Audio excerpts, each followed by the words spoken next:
When the right people come together at the right moment, when they care almost as much about winning as they do about each other, they can become the best of the best.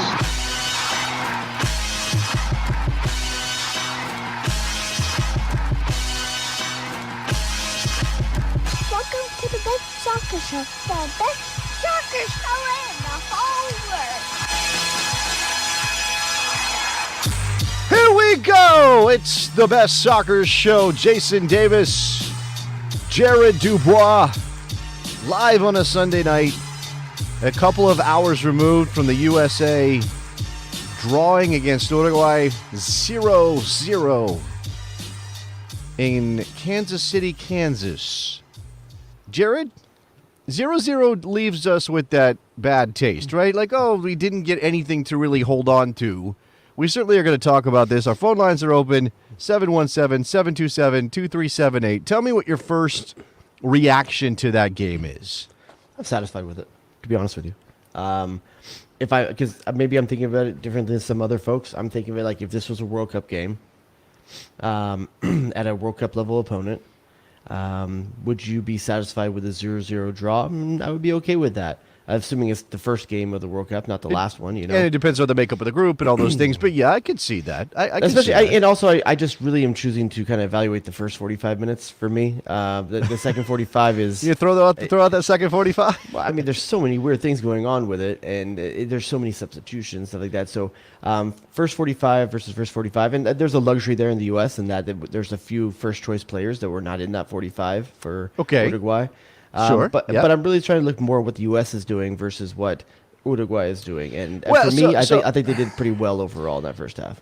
There were certainly good moments for the United States. They kind of came in and out of it in this first half. I mean, you would expect Uruguay with the quality that they have, the ball skills that they have. Certainly, you could see that Uruguay had an edge that Morocco didn't. They came out with some pretty hard challenges in the first couple of minutes. They're going to set a tone.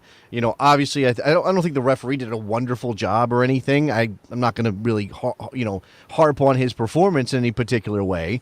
But you could tell that Uruguay was going to force him to make decisions in the early going. He called a couple fouls, but it wasn't something that went across the line for him, which allowed Uruguay to be physical with the United States in a way that I think they needed to be. Right? Yeah. If we're talking about this as a World Cup prep game, and I know we're months and months and months away, but if we're talking about this game as a building block towards the World Cup, I think satisfied is the right word. I would have liked a goal, and I know, and I can see it happening in the chat already, Jared. People are talking about number 9 and that center forward position because Jesus Ferreira had 2 chances that he did not convert, 2 good ones. My problem with it, I'm not going to sit here and defend Jesus Ferreira and say he has to be the starting center forward for the U.S. men's national team. I wanted to see Haji Wright get the start tonight, and he didn't. Nice. And I was disappointed with that. And obviously, he came in the second half and I think had a couple of touches and maybe one half of a look, but it really wasn't a lot for him. I'm not going to say Jesus Ferreira has to start, and I still think that Berhalter is going to be using players situationally in this spot because of the situation, because the fact there isn't a clear goal-scoring number 9.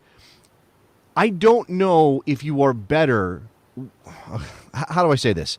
Jesus Ferreira does so many other good things for this team that I think help make other players more dangerous, but if you are there and the ball's on your head and the ball's on your foot and you don't take your chance, people are going to rightfully say, what the hell? I just don't know that we have anybody who's markedly better where I feel like slot somebody else in there. Well, and to really get the answer about Haji Wright, it's unfortunate that he came into a game that already had Weah pulled out of it. Already had McKennie pulled out of it. I think he needs to get a start opportunity, and I think you'll probably see that with the upcoming Nations League games. Yeah, but those games are crap throwaway matches based on the quality of the opponent, and I feel bad because El Salvador gave us a game. I think for Berhalter's first order of business is establishing if Ferreira can do it, because he's had the guy that's had the most opportunity. But let me be the chorus here. Then, how many times does he get a chance to prove that he can do it before you say, okay, well maybe you're not the guy to do it anymore? Again, what I'm saying is that's why he got the opportunity against Uruguay. That's why he got the opportunity midweek. Like, I think the big games, you gave him the chance to do the starting position because I think he's earned that opportunity as the first showcase. Now, with the later games, I think you're going to see Haji Wright get some of those games. And to your point, they are going to be lower quality games, but... Yeah. I think you get to him his chance to see what he can do with that 90 minutes. Okay, but if you're so I heard on the broadcast when Stu and John Strong were talking, Stu went on a little bit about believing that Berhalter was trying to build Ferreira's confidence, that he was working hard, that he thinks Ferreira's going to be the guy, and so he's trying to pull him along. That means he's basically, he's laid out the path for Jesus Ferreira to grab this job, and he hasn't done it yet, right? And Berhalter doesn't it's not the fans he has to respond to. It's the team in making the best possible version of himself. But you worry if he is biased to the idea of Ferreira being a guy and is therefore not giving enough of a chance or a shot or the same proper opportunity to a player like Haji Wright, who I admit is new to the group, right? And doesn't have a long track record with this team. But you're just you're telling me that Haji Wright's going to get a chance against these other opponents in the Nations League. And I'm sitting here thinking, well, that's a lesser opponent. He's probably going to rotate those teams on some level. I mean, Christian Pulisic just went 2 90-minute matches, or he came off. Did he come off late in that game? Whatever it did. I think he came off. He didn't come off. It was if he did come off, it was very, very late. I don't know how you can compare those two things. The chance he's giving to Jesus Ferreira and the chance he's giving to Haji Wright. And maybe he doesn't want to give him a fair chance. Wait. So you're telling me that he should have given a completely uncapped player a start in one of these 2 matches? Yes. Why? What has he done Because to he deserve doesn't that start? What do you mean Ferreira, deserve? at least you're trying to figure out how to use Ferreira. He's already in the system. But you already know he can do things. You know what he can do, and he Got hasn't a couple scored World goals. Cup qualifiers. But even some of those World Cup qualifiers are not at the level of Uruguay, so wouldn't you want to see Jesus Ferreira at that challenge level? Okay, fine. 6 in one, half dozen the other. I want to see a guy. I want to give guys chances to score goals with the first team so I can see who works best with the first team or whatever you have approximating that. Because, again, there were a couple of guys missing tonight. You're going to see that in the Nations League. You're probably going to see first-team players with Haji Wright in there. All right. Let's go to the phone lines. I'm going to mix it up a little bit. Felix in Chicago is waiting, but I'm going to go to Giovanni in Riverside first. We're going to go down to Southern California. Giovanni, what's up? Are you there? I got you. So, yeah, There you are, man. Go ahead. First and foremost, I don't know if you guys remember me. I called you guys a long, long time ago. Got you guys back down on the radio. I remember everyone from the IE. That's right. That's a repping right there. All right, guys. So, I've always been a fan of Uruguay. I've always been a fan. The way they play, the ruggedness, the heart they give. Always been a fan. Now, but watching this match, I always looked forward to it because the U.S. and Uruguay had always used to play the same hand in hand. But here's the thing, guys. When I watched the game, Uruguay, they actually played the way they normally play, and they actually outplayed the U.S., except for maybe 15 to 20 minutes of the game. Now, I get that, we don't have some of our starters, but you got to keep in mind, Uruguay didn't have all their starters in the first half. Come the second half, you put Cavani, you put Linus, you put a few others, and they actually outplayed the U.S. for the majority of the game. They should have actually taken the win. And I wasn't too impressed with how the U.S. played at all. Interesting. I disagree. I mean, maybe they could have won. They may have had the best chance of the game with Cavani at the end, but I don't think the U.S. got outplayed for that much stretch of that you're talking about there. I think you're stretched. There were moments, and of course, and we will get to Joe Scally, right? Because I think there's a division of opinion on whether or not Joe Scally was responsible for a lot of his problems, or if the team was responsible for a lot of Joe Scally's problems, and we'll come to that. I certainly think that they victimized Joe Scally, which you would expect a veteran team. I think, the experience level was so drastically different for Uruguay versus the United States that I think you have to take that into account. So I think you are stretching if you can say either one of these teams outplayed the other one. I think over the balance of 90 minutes, they were pretty damn close. And if it had ended up 1-0 Uruguay based on that finish or that chance by Cavani at the end, I would say, okay, fine. That's how it goes. You don't take your chances. You give up one late. That's what happens. If Jesus Ferreira finishes one chance, and it's 1-0 to the United States, and it gets there at 90 minutes, and the whistle blows, I'd say, okay, it's a fair result too. I don't think you can really say one team overly outplayed the other, Jared. No, I don't think so. And I think maybe it feels that way because there's that recency bias at the second half where Uruguay's pulling on some of their best players and we're pulling off ours. And I think there was a portion of that game late where Uruguay did dominate. But I think because that was late in the game, maybe it feels like that's the way it was the whole time, but I don't think so. I think the middle stretch of that game, the middle 45 minutes of that game, the USA was the better team. This also tilts it, okay? And this is fair, okay? Well, 1 second, Giovanni. This also tilts it because the United States outpossessed Uruguay. Does that mean that they outplayed Uruguay? Not necessarily, right? Possession is not necessarily the indicator of how a game goes. You can have a lot of the ball and do nothing with it while the other team uses the ball better, more effectively. I think Uruguay, and this is Epictetus Casanova. I don't know about outplayed. Maybe in spurts. Uruguay had chances, but that's not their game. They're a transition team, not a domination team. So, again, it's a perception is also based on what you're expecting out of each individual team. And I think if you are looking at it from, hey, I've always been a fan of Uruguay, I kind of know where you're going to land, Giovanni. If I say I'm a fan of the United States, I'm going to look at that, I think, more positively. But I don't think either one of us can say outplayed. So if we're going to make the case that they're a transition team and they had less possession, but they got no goals, did they really, truly dominate? Like I said, I don't think that's the point. I don't think that's the point right now. I think there are individual battles, the way the team played tactically, especially in the first half, again, getting roasted on that right side, or that left side, rather, where Joe Scally was lined up. Those things are more problematic. And then also the lack of goal scoring from your number 9 when you did create chances. I think we saw an engaged and active and involved Christian Pulisic. I thought he was pretty damn good again.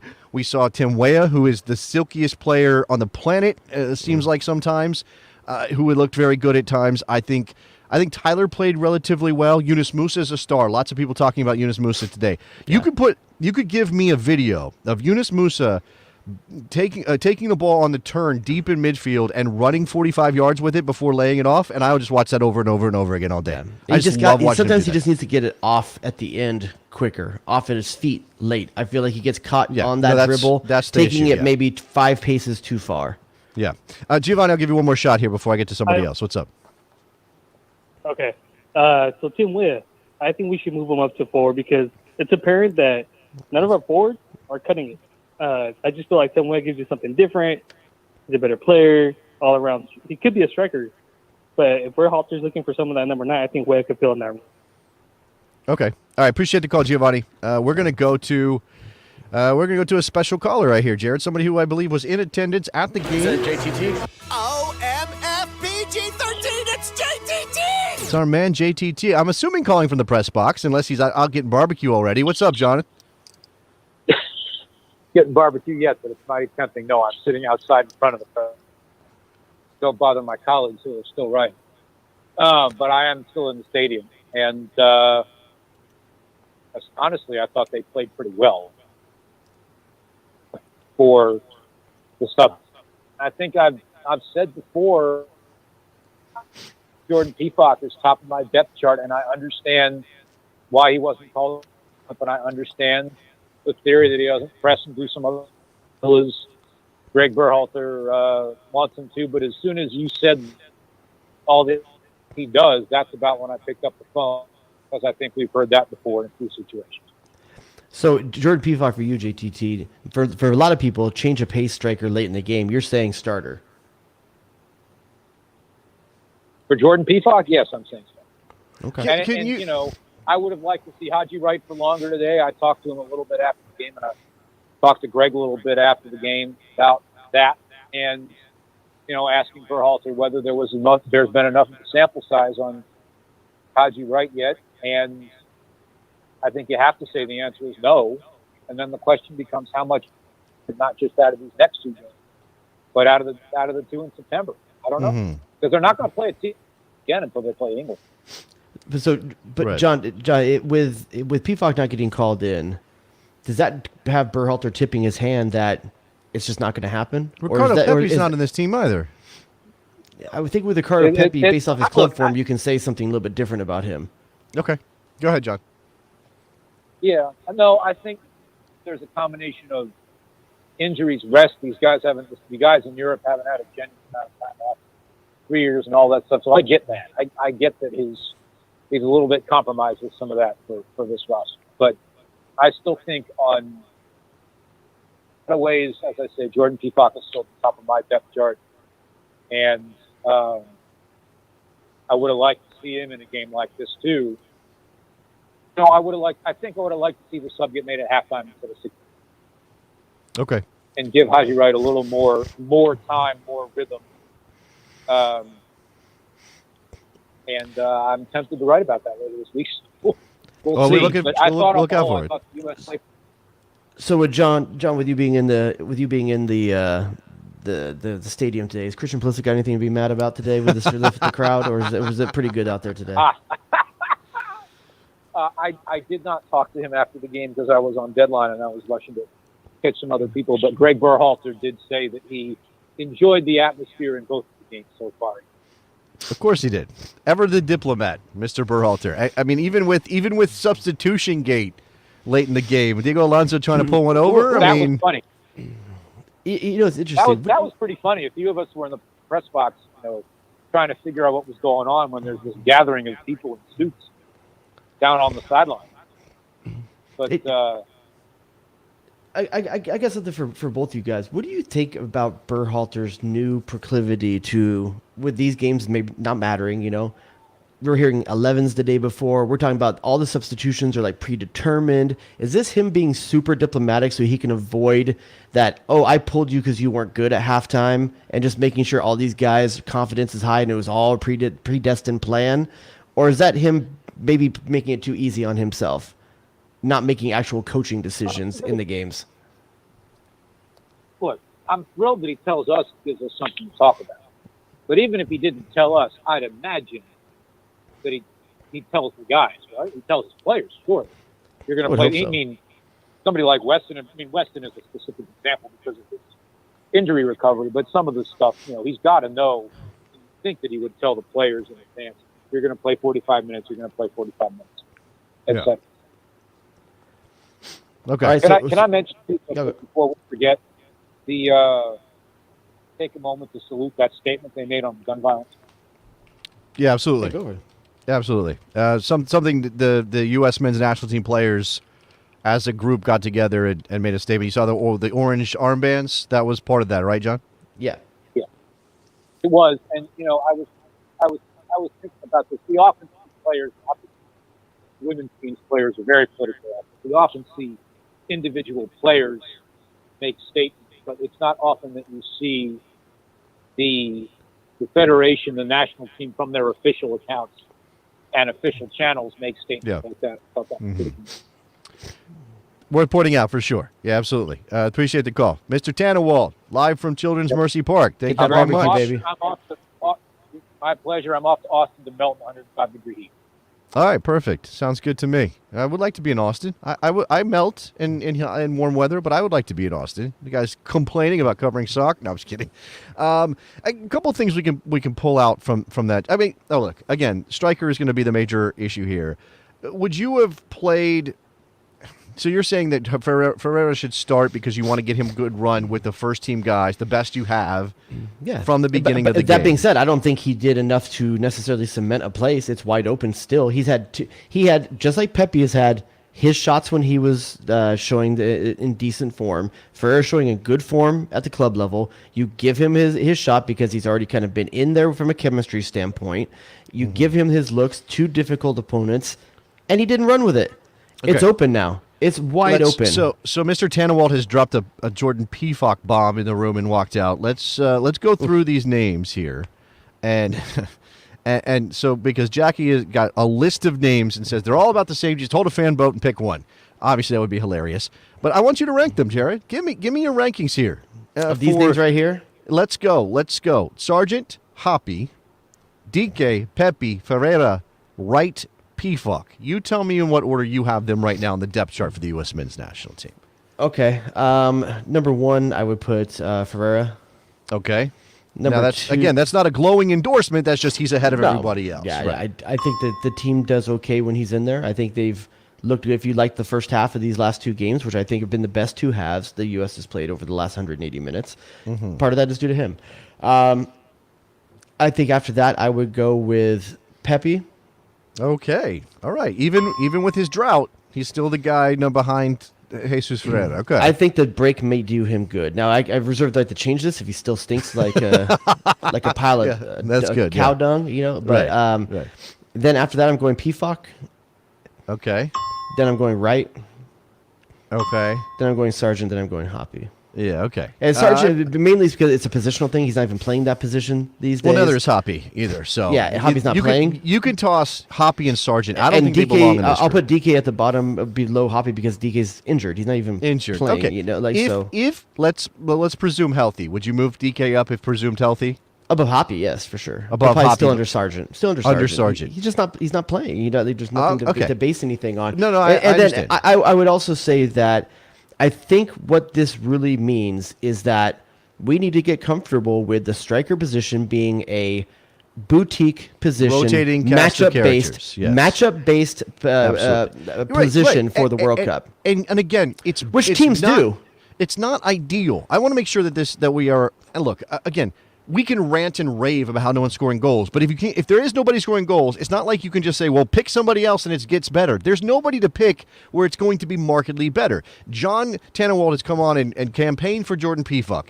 I still have Jesus Ferreira number 1 on my list, but I can make a case for Haji Wright right now just because, I don't know, he's new and there's something, maybe there's something there. I don't know how I feel about Ricardo Pepi, who I think will score goals eventually. I just hope it's before the World Cup, right? So, Go ahead. But Berhalter's, the way that this team plays and the fact they have goal scorers out of midfield potentially, right? Aronson and McKennie and Gio Reyna if he's healthy. The fact they've got Christian Pulisic out there on the wing, and we saw the role he played, right? The way that they made space for Christian Pulisic, and again, got to come back to Joe Scally and the way that things shifted today.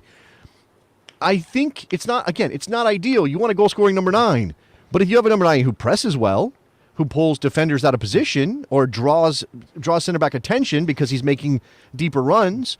You want a guy who just sits on the back shoulder, right? Who just waits for those runs in behind. You want a guy who can go up and win the ball in the air. You have, again, sort of all the component parts. Like if this was a Voltron situation, we put them all together and turn it into Voltron. Well, but that's not what we got. Look at the women's national team last World Cup. I mean, there were games where Alex Morgan didn't start, and instead they went with other options at times, based on the matchups. And here's the thing: at other positions in the field, we're comfortable with this because we know Serginho Dest is a game changer right back, but we also know there's some games where you may have to start DeAndre Yedlin because you need the defensive prowess that one gives you over the other. So we're just not used to doing that with striker, and most teams aren't used to doing that with striker. And this is a good point from David, although I think it's probably 3 and not 2. Can't waste roster spots for a bunch of one-trick ponies. Pick your 2 and stick with it. I think it's going to be 3, and I think it's going to be Ferreira. I think so. Probably Pepe, and then one of Pefok or Wright. That's my guess right now. I don't even know if it. And at some point, how much does it matter to Berhalter that his star players in Pulisic, Adams, McKennie, Weah, even they want to play with Wright? They want to play with Wright. At least in some way. In some ways. Is that a chemistry thing that you bring instead of Pefok? It might be. It might be. Let's go to Felix in Chicago, who's been waiting patiently. We got 2 calls in before Felix, and normally he's number 1, and he was waiting. Felix. Yeah, Felix, you're on the air. What's up? Good. No worries. Hey, what's going on? I would say I wanted to. You guys have kind of referred to Scally this time, so I kind of wanted to jump in with my thoughts with Scally. Go. First and foremost, I think what we're seeing with Scally for these last 2 games, it highlights this. I think it blows up this argument where people get very rigid about if so-and-so player is playing in this league, he automatically is going to be a stud with the national team. Well, let me say something to that, Felix. Before you go on, okay? Yeah. And again, today is not evidence that Joe Scally is an answer at left back, but Joe Scally is a sometimes part-time, occasional left back. He is a right back masquerading as a left back on occasion. He's a right-footed player, and he's much more comfortable on the right side, and you saw it today. And I think, again, the way that, well... I thought you looked unsure on both sides, to be honest with you. Jason, you got a whole show, so let me get my 20 seconds. So I would say this. I think all we heard about Joe Scally for almost a year, those of us who were not running around with our Joe Scally posters running around, is he's a 19-year-old kid who got thrown into the Bundesliga, and he did so good, and he was so good against Bayern, blah, blah, blah, and wherever they throw him, he's doing. This is all we heard for a year, and if he can do it with in the Bundesliga, then he could do it with the national team. That was the argument, and now he didn't do it. So I think that really highlights that we just to stop taking these guys and lifting them up as the automatic answer. They are not automatic answers. Just like Ferreira doing really good at an MLS club doesn't make him an automatic stud. It's very cut and dry. It's not as rigid as people make it sound. You have to look at their form. You have to look at the way they play. You have to look at how they fit with the team. There's a lot of different factors besides looking at it as this very rigid. He plays in this league. He automatically needs to be on the national team. Yeah, the reason Scally is getting pushed so much is because he is versatile, and he did not look like a guy who needs to be on that team. Okay. Well, again, it's a matter of how much leeway do we give a player who just got his first opportunity with the senior national team, and do we ding him for looking bad against Uruguay when some other players have been brought in? But that's who's playing. Well, no, I understand that, and I know the timeline doesn't work for him. This isn't just. I'm not making the argument that Joe Scally needs to be in this team. Right? I didn't see enough today. I saw bad things from Joe Scally. I also think that the way the U.S. set up put him on an island. Although he gets sucked in. Where's the cover? Is that supposed to be Tyler in there?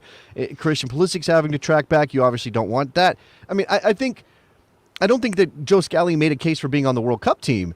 But I also don't think that means Joe Scally isn't what we thought he was. I think he is what we thought he was. He's just not going to suddenly just click in, Jared. I think there's a false bit of hyperbole that Felix did to set up his argument there, in that I don't know that the average American is saying because he's doing well in Germany, he should be on the World Cup roster, which is what you said, Felix. And I think maybe you're, like I said, being a bit hyperbolic with that. I think the average American fan saying, hey, you're doing well in Germany, let's see you in a camp. And that's what we're getting right now. I just think for a lot of fans, they wanted to see it in a World Cup qualifier.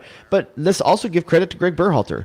Greg Berhalter didn't bring him in for 6 months while he played at a decent level with Mönchengladbach. And instead, he brings him in now. And you maybe see why Berhalter was a pretty good judge of that talent. So he wasn't at the right level. Yeah. Okay. Well, so are we going to come to a place of okay, well, Joe Scally's one for the future, not for the now? And we just move on from there because he's, again, he got a start in place of Anthony Robinson, who did come on late in the game. I guess there was some, I don't know what the issue was with Anthony Robinson, and maybe Berhalter just wanted to give Scally an opportunity. I don't know. Maybe he's just looking for depth because he's still got George Bello on the bench, and he didn't start him, so... I think he's finally trying to shut everyone up. Here, listen, here's your guy. Here's the guy you've been wanting for 6 months. Listen, he deserved it. Scally deserved a look. He deserved a real legitimate chance and a look. Just like we're saying with Haji Wright earlier at the forward position, right? This guy was owed a look based off what he's done in the club system.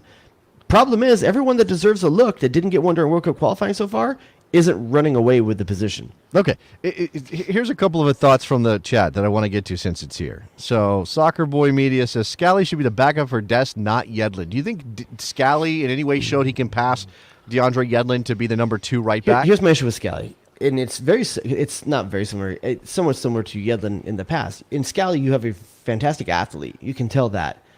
But I think that he reads the game very well. That is my issue. He gets too tight on the wrong side of the pressure. He puts pressure on the wrong side of defenders, what it looks like to me. On very limited time, but it looks like he puts the pressure on the wrong side of defenders often. And I think in an obvious way where a refined attacker knows how to turn out of that and pass out of that. And he's getting caught on the wrong side. And I think he has the athleticism oftentimes to make up the speed that he's giving from poor positioning. But the problem is with defense, positioning is number 1, athleticism is second. Sure. Yeah, exactly. And against a team like today or quality World Cup teams, and again, you're going to be facing off against England. Wales may not prove to be the same sort of threat in those transition moments. But if you get beat up field, leave gaps in behind, that space is available. There are runs coming in other areas of the field, and now we've got center back scrambling. We've got Tyler Adams trying to make up 40 yards. It's not just about whether you can recover. If you can recover, fine. But if you don't recover quick enough to get to stop a cross from coming in, an early ball from coming in, it's still a lot of danger there. You still got guys behind your back line, right? And let's do the same exercise we just did with forwards with right backs. Let's put the 5 right backs out there and let's rank them, because in the right backs you've got Yedlin, you've got Dest, you've got Moore, you've got Cannon, you've got Scally. Who am I forgetting? That's 5? I think is that 5? That's 5. Yeah, I put them on my fingers as I went, so I'm pretty sure I got 5 right there. Okay. If you're going to rank those 5, you put where me you put first. them? Okay. Yeah. Dest is number 1. Okay. Wow.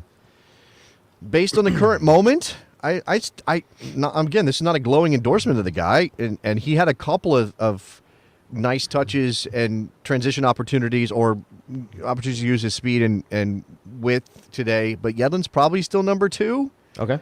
I think because of the athleticism. It's not that I mind Reggie. Well, maybe Reggie Cannon's ahead of Dest defensively, or because ahead of Yedlin defensively. So Dest, let's do that. Dest, Cannon, Yedlin, Scally, Moore, I guess. I'm going to verse Moore Scally right now. I like Shaq Moore. I'm a fan of Shaq Moore. I like Shaq Moore a lot. I think this Yedlin and Cannon is kind of a coin flip right now. It depends on, do you want to? I think Cannon's a better stay-at-home defender. Okay, so let's just talk about what. I mean, again, I don't know what necessarily how much is it going to hold, and Berhalter is trying some stuff, but we saw it against Morocco. A little bit of it today, where you're playing one of your fullbacks a lot higher in possession. Essentially, they're playing as a wing back in possession, and you're playing with a back 3 where one of your fullbacks becomes an extra center back. With the game against Morocco, Cannon was that guy, and you trust Cannon to be that guy. He's a little bit more physical, reads the game very well, not necessarily the best athlete, or not as top level an athlete. And he also had the opportunity to play right back when Anthony Robinson was in the game, playing on the left side, doing what he naturally does. In this game, you saw Scally try to play that same position and not be able to do it. Well, I think it was maybe even mentioned. I think at one point Scally was proving to be a liability with the space left behind. And again, you're asking the player to play high, but you're also asking them to read and to react and to not step too high and make that mistake and get beat, as Scally did numerous times. And they kind of flip-flopped a little bit. And now it's Yedlin pushing up higher on the right, and Scally's playing more of an at-home defender. Not necessarily, I don't think he was playing as a center back necessarily, but playing as an at-home defender. And, that doesn't necessarily, that's not a glowing piece of information about Scally. Like, it doesn't reflect well on Scally. To take this conversation one step further, it's understandable too. Take Dest out of this conversation I'm about to give you. Anthony Robinson somehow, God forbid, gets hurt. Yeah. Are you going with Bello or are you going with Scally? Wow. Is Tim Ream available? Wow. I'm probably going. Bello is error prone like crazy, but so is Scally based on what I've seen. You're asking me for a coin flip choice right there. Yeah. I'm going to say Bello because he's a left-footed player, and I feel more comfortable with that. I think. Yeah, I think I would too. I want to say Scally, but I don't feel good about it. He's got more opportunities to shine, though. He'll get more opportunities in the next few months. You have anything else, Felix? Yeah, center backs. I wanted to just really quickly. I think Zimmerman. I think is. I don't even think this is a conversation anymore, right? He's definitely the number 1. He looked. He had a couple of moments today. I don't think you could say a lot of. Good. I don't think you said a lot of negative things about Zimmerman today. He might have had a couple of bad decisions, Jared, but I think for the most part, and he's proving to be a weapon with that ball over the top, which I think is a nice little wrinkle here that we're seeing. Because you thought that if John Brooks wasn't in the team, do you have a guy who can cut, who can break lines and who can play the ball, that ball over the top the way that he has for Pulisic the last couple of games? So I don't think there's any argument that Walker Zimmerman's a starter and ink on this team right now. He looked fantastic today, to be honest with you. If you think about what you've been asking him the last couple of games, different defender every half. I think he got pulled. He's the one that got pulled in the second half of the last game, but he just looks constant. I mean, you can put him with anyone. I think, but what you're seeing is that it may not be as easy as we thought to try to get a compliment to him. Miles Robinson is a natural compliment to him, and I'll say this too. As we start finding out it's Wales, not Ukraine, Yeah. not Scotland, the Yeah. Gareth Bale conversation gets tough. It gets bigger and bigger and bigger, and you keep asking yourself, when you have a world-class talent in the opening game, how do you not have John Brooks there? Like honestly, in terms of matching up with the body that size. Now Walker Zimmerman can match up with the body, Yeah, but but- they're also going to look for a mismatch. No, I mean, sure, but you want with Eric Bale- Palmer going up against Gareth Bale is what I'm saying. With Bale, it's not just about size, although he's a beast. It's also Yeah. about athleticism and savvy. sure. A guy that's been there. I mean, Yeah. I know it's not going to happen. It's a pipe dream at this point. I'm sure he's just not going to be on the roster. I think that's just we need to get to terms Oh no, with it's it. over. It's over. But it's Gareth Bale, dude. Yeah, I don't know that I don't know if I'm sold on the idea that John. I mean, he plays at the highest level of anybody in that But group. So look at there's what you're that, seeing with for the sure. people that are potentially auditioning for the position. Is Aaron Long's okay? Eric Palmer Yeah. Brown, okay. Cameron Yeah. Carter Vickers, we saw a little bit. We'll see more. Okay. Yeah. No one's like making you feel like, oh, this is the guy. It's Right. like the number 9, but in the back. Yeah, this Miles situation is a problem. All right, Felix, what else you got? No, actually, to Jared's point, I'm not sure John Brooks is the guy. I've said this on your show before. I think if the U.S. is pushing up high, like we do, and our fullbacks are pushed up high, Wales catches us in transition, and now Bale is sprinting down the right side. That's John Brooks' side of the field. John Brooks is pushed up high. John Brooks' 29-year-old bad back ass is going to come back and catch Gareth Bale? I don't think so. Well, I'd rather okay. have someone Gareth more Bale's not athletic. young anymore either. He's more athletic. Oh no, but he eats up ground. Yeah, but he's a lot faster than John Brooks. He's He a is lot faster than John Brooks, and I'd rather have someone who's gonna catch. Who's got a better chance? At least Okay. Now, catching Chris up with Richards to could slow still be him the savior down. on this. Or Maybe. Jedi- We're or going to Jedi. see. Yeah, possibly. We'll see. But Go ahead, Felix. okay, I'm done talking. Yeah, go ahead. Okay. Thanks, guys. Well, I'm gonna let you go then. I appreciate it. That's a lot to chew on from Felix in Chicago. So, look, the trap we're falling into is trying to pick a player for the worst case scenario, right? To Felix's point, not to your point, Jared. To Felix's point about why John Brooks, and I kind of fall into that trap too. I kind of think, in space against Gareth Bale, do I want John Brooks to be that guy? If you have a situation where Gareth Bale is in space running at your center backs, there ain't a center back in the pool who's going to be in a good spot in the moment. Do you know what I'm saying? So your goal is to limit those opportunities. Your goal should be, now you also can't play defensively when you go forward. So if Jedi is pushed high because we want width from our fullback on that side, particularly because it allows Christian Pulisic to operate in different spaces, and we're going to push our number 8 midfielders higher, the way that he used them against Morocco, then, you're going to eat shit on the other side occasionally. Sorry for the words, but you're going to have to deal with that. I don't think that you pick a center back because he's going to catch Gareth Bale. You pick a center back who's going to help you do those other things so you control the game, score the goals, and the person that is most fits the bill of Miles Robinson is Chris Richards. Let's be clear. In terms of what Miles Robinson brings to the game from an athletic standpoint, speed, ball at the feet, I think that in Miles Robinson, you have a similar silhouette of a player. And when you talk about Aaron Long, that's not his silhouette. You look at Cameron Carter Vickers, that's not his silhouette. Eric Palmer Brown is a rough version of it, I don't think he's quite there. Whereas Chris Richards, if healthy, I think it's becoming more and more apparent that he's the guy. Yeah, I mean, look, when you get to the Wales game, you're going to be game planning on some level with your back line, and certainly with Tyler Adams as maybe even, mark Gareth Bale out of the game. If you're Tyler Adams, now he gets pulled all around, that can be a problem, right? Certainly Wales might have some space, but if you don't want to get beaten by Gareth Bale, you lock down. Let's Gareth not forget Bale. what position this is too. This is the left center back. Where's one of your best weapons is Anthony Robinson on that far side. Yeah, you no, need I a guy think you that play can your cover game. that space. No, And it's I think you becoming play more your game. clear to me too, though, when watching how Berhalter is playing playing his defense. Like you said, 4-man back line, most of the time 3 with one fullback pushing. Right, that's what we're seeing over and over again. How does that work if you have Anthony Robinson and Sergiño Dest on the field?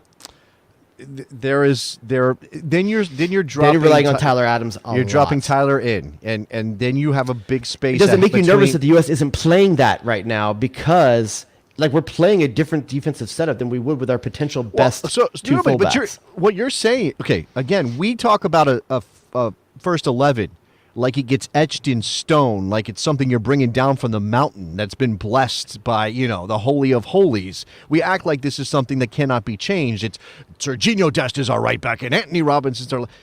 That is not how it's going to happen at the World Cup. And I don't know if in the first game he won't play his very best team because Dest is his best right back and Robinson is his best left back. But if you are going into a game that you have to win, let's just keep that in mind. Yeah. Okay, Iran may not. You've got to win one of the Wales and Iran games. You have to beat Wales or Iran. But you want to start on the front foot, so you play the Wales game for the win. You don't want to be chasing points in the final game of the group stage. So with that in mind, he may not start Dest or Robinson. I actually think, based on depth, though, that it's Dest more likely to get benched and to come off the bench as a late game changing kind of sub. Whereas you don't have enough depth at left back to bench Robinson, right? So you play Robinson and you play Reggie Cannon at right back. And at this point, I think Anthony Robinson is a more complete fullback solution for us than Serginho Dest. Serginho Dest talent, the ceiling is so high, but in all actuality, Anthony Robinson is the guy you game plan around. Yeah, he still frustrates me, but I recognize that's because I have high expectations for him, and he has rounded into a very good fullback. So if you have Robinson on one side and you have a more defensive right back on the other side, and again, you're playing for the win against Wales, or you just go after it. You just say, screw it. We play everything. Every top talent we got is on the field. And again, we still have that question, right? Brendan Aronson came on late in this game. Weston McKennie came back and started in this match. He wasn't sharp. He had some moments, but he wasn't sharp. We're still waiting to see exactly what Weston's going to look like. If Gio is healthy, where does Gio play? Again, we're trying to figure out a number 9 position, but there are people who are like, hey, play Gio at the 9 or play, There's a conversation to be had there. I mean, I would like to see, wouldn't you like to see one of these Nations League games with Tim Weah in the middle or Brendan Aronson in the middle? Oh. Because I'm still not sold. A lot of people are falling to Brendan Aronson in the midfield. Fine, it's a decent choice, but for me, I'm Luca Della Pittore, Musa, McKennie, and Adams when all you ahead. Say play him in the middle, like midfield, excuse me. No, I'm talking about Weah.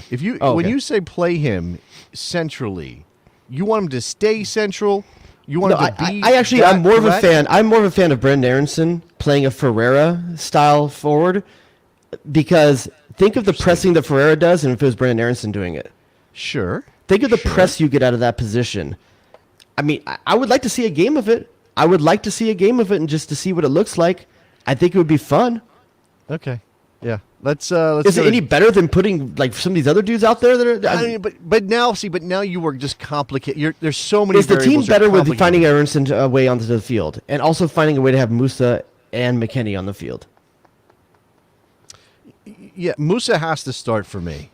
I agree. McKennie has to start for me, even though again he was rusty and 3 months off the game, no big deal. So look, I'm an MMA guy. Yep. Pulisic's absolutely on the field. Weah's on the field. So Aronson and Reyna, and then a center forward if you've got to try to jam one in there. Yeah, you got a problem. Let's go to Jeff. Maybe they'll change the rules for us like they changed them for what do I? 12 players? We'll get 12 players. Let's just do that. Jeff from Topeka, you're on the air. What's up? Hey, how are you guys doing tonight? Doing good, man. Doing good. All right, man. What's up? Good. Hey, I'm sorry I missed the beginning of the show. I was just getting home from the game myself. Sweet. Just wanted to shout out all the people who were there down in the supporter section. Let's call it the Cauldron, if you will, tonight. They were great tonight. I don't know how it came across on TV, because it all depends on how it was all mic'd and everything. But, I mean, the people who showed up today down at the Cauldron end were great, and they were there and ready to sing and doing their thing the whole game. So, especially given the situation from a couple of nights ago and everything we had heard, I was hesitant coming into the game and as to how the crowd situation would look, but I mean, it came out great. You know, I was very happy with everything tonight on that Well, side of things. I'm glad we don't have to talk about that. Jared already brought it up with JTT. We don't have to talk about it, right? We can push that issue to the side. Were the My tickets man too wants to expensive? talk about it. The tickets were probably still too expensive, right, Jeff? Absolutely. I know, my fiance, she was sitting at home today. She was like, I'm not going to that. That's too much money. Some of my other friends who are always down there in the Cauldron sitting at home for the same Sounds like he reason, needs a new fiance. But no, she is completely a convert. She is always at the games. He started from nothing and is always at the games. So I'm just giving you a hard time. 100% convert. And for your money, you got to But, see Edson Cavani for 20 minutes. Right. I mean, when I saw that name pop up on the board, I'm like, oh, hey, how about that? That's a real name, isn't that? So, but no, I was thrilled. But, and it's such a cool thing, though, because, in addition to the local guys, we had people from Tennessee and from Nebraska capoing, and we had, a guy from Montana down the way doing a hell of a job today, and it's like, what a cool thing, it's great to have all the local crew, and we love all of them, but, it's cool to see all the guys from, all over the rest of the country show up for these sorts of things. And that's the joy of it, right? And this was the premier friendly the premier game of the summer, without a doubt. So if there's anyone that was going to come close to your dollar value, it was probably going to be Uruguay when you're bringing them in here. We'll see what the turnout is when it's Grenada. I'm not sure what it's going to be like, but this was the one that always was probably the easiest to convince people to come out for. Yeah. Right, absolutely. I was surprised. I'm sure this has come up already, but I was surprised to not see Haji in the game. I don't know if there was a rationale for that, or if it was just Herrera's game to play, or what the situation was. But I really enjoyed seeing. Hey, Jeff, I'm not sure how many. I'm not sure how many beers. I really liked seeing Haji the other night. Jeff, I'm not sure how many beers you had, but he played the second half, the whole second half. Oh no, we had a lot of beers. Okay. Listen, all right, man. Awful, and I was going the other direction. Come on now. So that's like 80 yards from me. Like, we I had can't shots see him in the parking lot. Let's Is that be real. Haji? Oh, yeah, they were doing too far away. shots. Too far away. I get it. All They're right, well, both the same height, even. So it's hard, We'll let you off the hook on that, Jeff.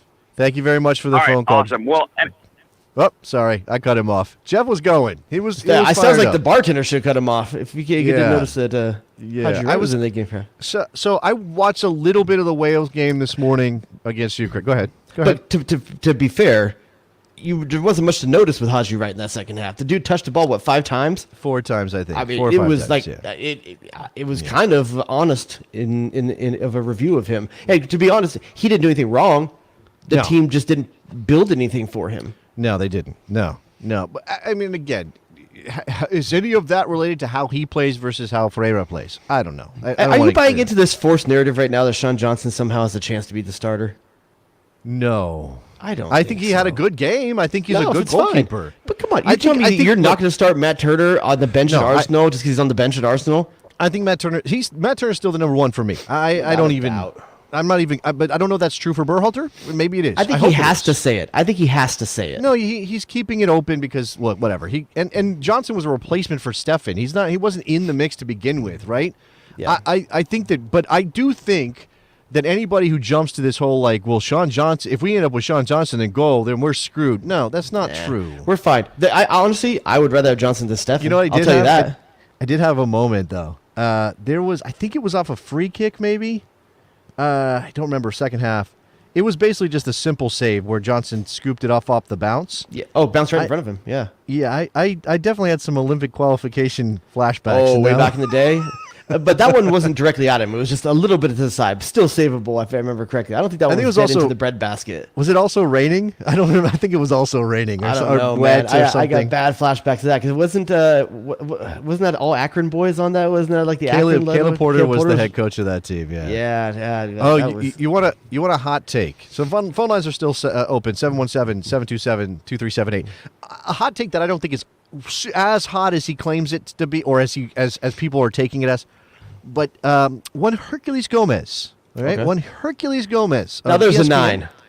He played for the U.S. men's national team in Mexico and Major League Soccer. MLS champion with LA Galaxy. Hercules Gomez tweeted out after the game that he thinks that Yunus Musa is a poor man's Darlington Nagbe. Mr. DuBois, how do you respond to said statement? A poor man's Darlington Nagbe. I think it's kind of fair because I think Nagbe, we've had the luxury of seeing his whole career and seeing his ceiling and consistency that he brought to doing what Yunus Musa does. I think Yunus Musa right now, as a 18-year-old kid, is flashes of it. I think the last 2 World Cup qualifiers, I don't think he had good games at all, to be honest with you. I don't think he did well in those 2 games. These 2 friendlies looked great. I love this Yunus Musa. But I think that's really what Herc's kind of saying in that, is that he doesn't have the consistency yet, but he's also 18 years old. He's not going to have it maybe for a while. But when he's on, and the more he's getting minutes with Valencia, the more you feel like he's going to start getting consistent. If you're going to argue, and obviously Darlington Nagbe kind of killed this debate because he took himself out of the running. He didn't want to play for the national team anymore. I mean, certainly people are going to have feelings about that decision, even if it's his right to do so. He kind of turned away from the national team. He was part of the 2018 qualification cycle. Yeah, he was. I don't think poor man's is the right word. I would think bootleg. Oh man, it's maybe it's bootleg, but it's like a burgeoning Darlington Nagbe. Yeah, that's what I would say. Something like that. Like Darlington Nagbe can be incredible. And let's be honest, Musa's ceiling is higher than Nagbe's. Absolutely. He's just a work in progress. Absolutely. That's what he's a nice complement to what our system had in Nagbe when he was playing for the U.S. Who is better getting the ball off his foot, releasing it, finding the pass, getting it into a position where it can become something, because that continues to be, for me, the issue with Musa, right? As I said, I can watch him in our own defensive half, take the ball, turn a guy with a guy on his back, turn him, run 40 yards, split the defense, the opponent wide open, but it's when he gets to the final third. What does he do with the ball? Where does he find the ball? Or where does he find his teammates? Those things are the issue. For me, there's a few guys in the U.S. system that have done that. There's John O'Brien that did that. There's Claudio Reyna early in his career that was that player. And I think that there's Tab Ramos, but he was playing more of a 10 in the 4-4-2. Mm-hmm. I mean, that's the hard part, is that in the past we always played in a 4-4-2, not a 4-3-3. And then I think there's Darlington Nagbe. And then I think there's Yunus Musa. There's not a lot of guys that have played that role of that advancing the ball at feet in the middle of the U.S. It's fair to mention Luca Del Torre here. Oh, I love Luca Del Torre. I think he can do some of those same things. I feel like he never gives the ball up. I don't think that's true. I think he had a pretty bad giveaway against Morocco, but maybe I'm wrong about that. I think he had at least one giveaway. I mean, that doesn't mean it's like he's not good enough now because he had one giveaway. I'm just saying, I think that was this dude's silky like a pimp's pants. Okay. Danger zone! I don't think people even. I think you're old enough that people will be like, "What's a pimp?" First of all, and then how do pimps' pants work? Wait, how does prostitution work? I think you're conjuring like a 70s pimp, like a pimp from the 70s. Yes. Like, I'm gonna get you, sucker. But I don't think people know I'm gonna get you, sucker. I think that's their fault. If you don't know I will get you, sucker, right now, you need to go out and find it on Amazon or something. Let's do a quick poll. How many people in the chat have ever seen or heard of "I'm gonna get you, sucker"? Because it is foundational for me and Jared, but I don't think that's the So you're telling me that half the people in the chat, if they saw platform shoes with goldfish in it, we would not know what we're talking about? No idea. Not a clue. I don't think they would have a clue. Do you think they even know who Keenan Ivory Wayans is and like who? That's a good question. What's the other guy's name? The guy that actually. Jim Brown was in that movie. No, right? I'm thinking of the was Keenan Ivory Wayans. Did he direct that one, or was that the other guy, Robert? No, I know what you're talking about. Was it Keenan Wayans that did? I'm getting you Hollywood Shuffle. That's the other one I'm thinking. It's not Hollywood Shuffle. It's definitely Wayans. It's definitely Wayans. Okay, the chat is saying we got David D has heard of it. Jay Lesh has heard of it. Adam Davis has heard of it. Then we got a bunch of nopes, and then we got Kyle says yeah. So we're about 50-50. Okay. Cody says, I've seen it 25 times. I'm 56 years old. That's the appropriate number for that age. What does he say? With the poetry slam, with the pimp con or whatever? Like, it's been a long time, dude. It's been a long time. What have you seen more recently, you think? I'm Going to Get You, Sucker, or The Last Dragon? The Last Dragon. I'm think gonna I've get you seen it more sucker. recently, too. I've seen it, but it's been a very long time. I've seen a lot. I choose to go look for The Last Dragon. I haven't looked for. I'm gonna get you sucker. Yeah, for anybody who doesn't know, for the record, Nick hasn't seen it either. Just letting you know. Spoiler. If I'm not mistaken, debut film appearance of one Mr. Chris Rock in that movie. Oh, was it that or CB? Oh yeah. Oh yeah. How much for one piece of chicken? One rib. One rib. rib. That's what it was. One for one rib. How much for one rib? Yeah. That's one. How much? How about I put my hands like this and you pour some in my hands? That was a good scene, man. Oh my god! All right. All right. So there you go. There's your. I'm gonna get you sucker talk for that. You know you're all waiting for. Okay, so we touched a little bit on goalkeeper, whatever. That's the thing. We touched on Joe Scally's performance. I'm not going to throw him out the window, but I think he's Robert pretty Townsend. raw. That's the name I was trying to think of. Robert Townsend. We talked about Walker Zimmerman, his partner. That's still being an issue based on today's performance. I don't think Long was some disaster on fire, dump truck out of control, but I don't think he was good and good enough that we feel comfortable at the World Cup.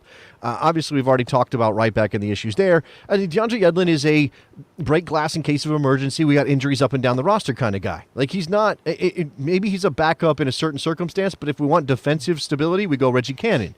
Right? If you're playing DeAndre Yedlin, it's because Serginho Dest is not available and Reggie Cannon is not available, I think. And you're valuing experience when it comes to Yedlin. Sure, maybe that too. And look, the pace is still there. He's still got the speed. Midfield, I think we feel pretty good about the midfield performance today, right? Yeah, I'm happy with the midfield depth too. When you think of Kellen Acosta and potentially even Luca Della Torre, who played a little bit of the six when Tyler Adams came out last game, and I thought in a serviceable manner. I think you're good there. You're good with Musa, McKennie, and with Aronson and Della Torre. Yeah. It makes Christian Roldan potentially odd man out, but I think the midfield depth is probably the thickest place that we're at. Roldan is a guy on the bench in the roster. Maybe you take him. I know there's the question of vibes and should he go because everybody likes him. And you don't waste a roster spot. Roster spot for that Barber that he got that comes into all the games. Yeah, maybe that too. Look, Weah needs to be on the field most of the time, right? There may be a circumstance, but most of the time. Yeah. Pulisic's going to be on the field whenever he's healthy. And then we got the center forward spot. So, and then again, if you have Aronson and Reyna healthy, what do you do then? As I've said before, though, we may waste a lot of brain power trying to figure that out, and then it not being an issue when we get to the World Cup because one or more of these guys is not available. I don't want that to happen.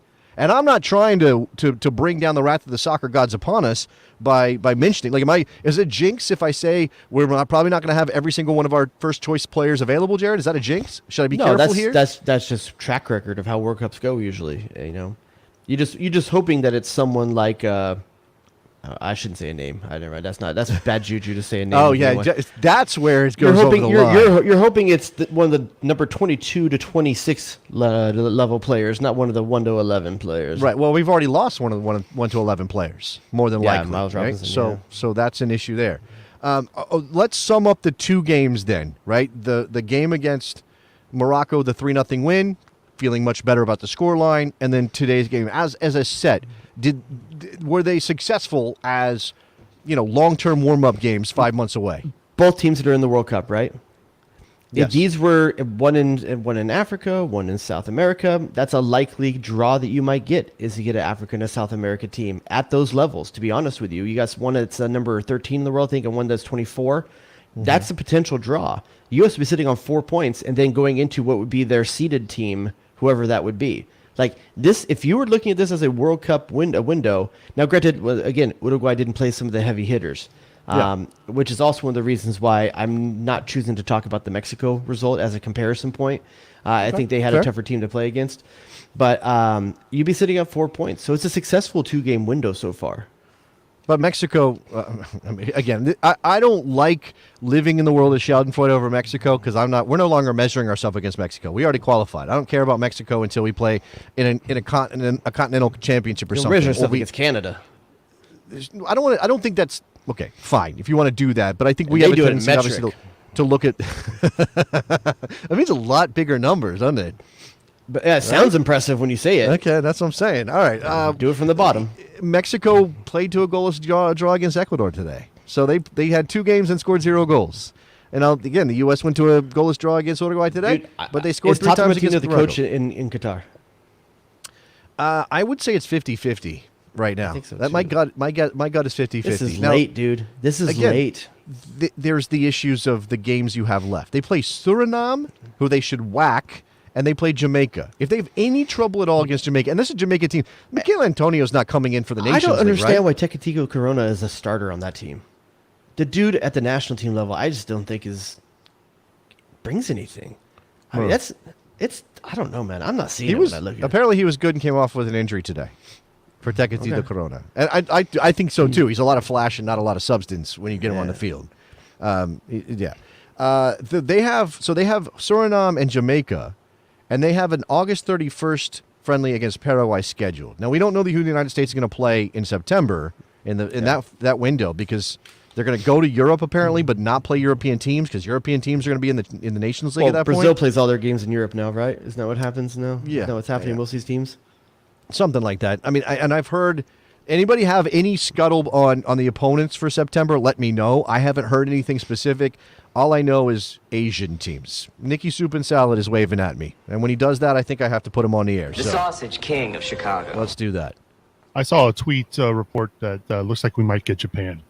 Okay, that's what I said. An Asian team. I don't just mean like Is that good Asian, enough? like East Asia. I mean all of Asia. Is that good enough? Well, Japan is technical and they'll have the ball. I don't think otherwise you're not going to get a great matchup. You know what else? Is that supposed to be an Iran level team or something like that? I think Iran's better than Japan. Is Iran better than Japan?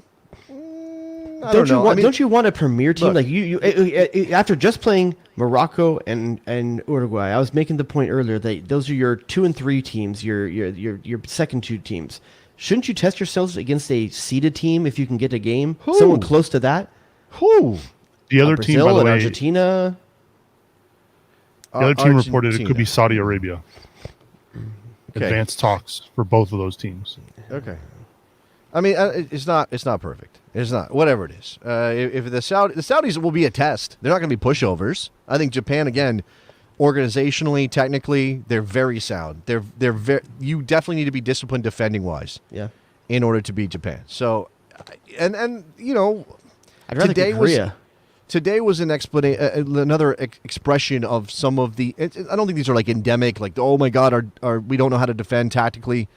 There were some issues with some changes in personnel that, as a group, they have to work through. Okay. All right. We'll see what they do. Any other business? What else? Oh, Canada's on strike today, so that's a thing.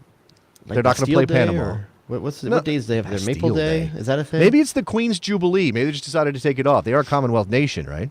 Well, isn't like half of them French and half of them English? It's not half and half. I don't know how it works up there. I do think it's fascinating. I did have dinner with a number of nice Canadians in Canada and people from Saskatchewan or something like that. Brilliant people. They're so Brilliant nice. people. I love Canadians. They're so nice. Canadians? You can't even say their name properly. I even tried to talk to them about their soccer team, and one of the guys did know Alphonso Davies, but he said like, "Oh yeah," and he's like one of the only guys that we have playing in the Premiership. I'm like, I didn't correct him, I was like, "Oh, let it go." Nicer versions of Americans, then, is what you got out of that experience, right? Also, don't know anything about soccer. Is that what you're saying? Yeah. Oh, Just okay. nicer at not knowing anything about soccer. Yeah, I guess so. Oh, our man Nicholas Murray wants to get a shout out for his one of his USL boys, Diego Abarca. I would if I had seen it. 16 years old, scores a goal. Look, on the strength of Nicholas Murray's recommendation, I will absolutely give him an O baby. I will give him an O baby. I don't know. By the way, shout out to RSL for signing Diego Luna out of El Paso. That maybe is one. That's an interesting name. Keep an eye on that name. You say Diego Luna? Diego Luna, not that Diego Luna, a different Diego Luna, another guy okay. named Diego Luna. If you're watching, he's a teenager out of El Paso, signed a U22 deal with RSL. Subs has a quote from the presser. It says, Greg Berhalter told the press conference that the September friendlies in Europe will be against Asian World Cup players. I tell you World Cup that the teams, management is quite advanced for Japan and Saudi Arabia, provided offices in Germany and Spain, all to be confirmed. Okay. All right. Well, I mean, we'll see how that goes. Maybe not perfect. It's going to be a weird World Cup anyway. Landon Donovan said something recently about how, he always went to the World Cup feeling fresh because the MLS season had just started or was a couple months old, and they went to the World Cup, and all the European players were gassed. This time around, European players will be a couple months in, and all the MLS players will be gassed. So, does that mean that you don't turn to as many? Like, there aren't that many in the lineup to begin with, but does that mean you're passing on MLS players over? Well, I mean, how many MLS starters are there? there's Walker basically- Zimmerman. And Walker Zimmerman and potentially maybe Ferreira. Maybe Ferreira. Yeah, that's. I mean, so that's it. That's that's the difference between when Landon Donovan played and now. And Sean Johnson. It's a joke. It made me feel bad though when he said it. He doesn't do that very often. Like where he's not on the screen, it's like a voice from above. I'm not a fan of that. I don't think. Is this how religion works? Like you just hear voices sometimes, and like they answer your questions. Something like that. Any other business to get into? I think that's before it. we get out of here. Okay, yeah, it's a good one. Thanks for the calls, guys. Again, we have a Patreon if you want extra Best Soccer Show content. Patreon.com/thebestsoccershow. We got the community over there. There was a besting meetup in Pittsburgh this Saw the weekend. pictures. They were hanging out and rocking it. We weren't able to be there. The but Riverhounds maybe one game, day. I think. Yeah, for the Pittsburgh Riverhounds. Bob Lilly's Pittsburgh Riverhounds. You can join up and get bonus content, access to the Slack, various other shenanigans as well. What else? What else am I missing? Ratings and reviews. Feel like we need to pick that we up a could do little that, bit. for Let's sure. go. And then we'll Let's go. to TBD on live shows for the League of Nations. We'll say Nations. Yeah, I League. got to look at the dates and all of that stuff and figure all that out. But Can I just start calling it League of Nations because I don't care. You could call it whatever you want. Yeah, sure. I'm gonna call it League Justice of League. Nations. Justice is it really? But it's CONCACAF, so justice really isn't in their So- remit. That's not what they do. Shady League. What's the opposite of justice? Crime. Like travesty league? Doesn't flow. We got to work on this. Okay. We gotta flow. We gotta let it flow. All right, that's gonna do it for us. Thank you very much. Back at it next week. We'll let you know about some other programming coming up. Talk to you then. Bye. You shut your mouth when you're talking to me. Eddie, what have you done for me lately? It was there. Oh, here we go, saucing them up. Hit him, wet. What? Did we just become best friends? Yep. What are we doing? Duh and or hello. Danger zone! Oh, it's incredible. Damn, dog, that's an approach. Get to the chopper. Calm down, Greg. It's soccer. It's soccer.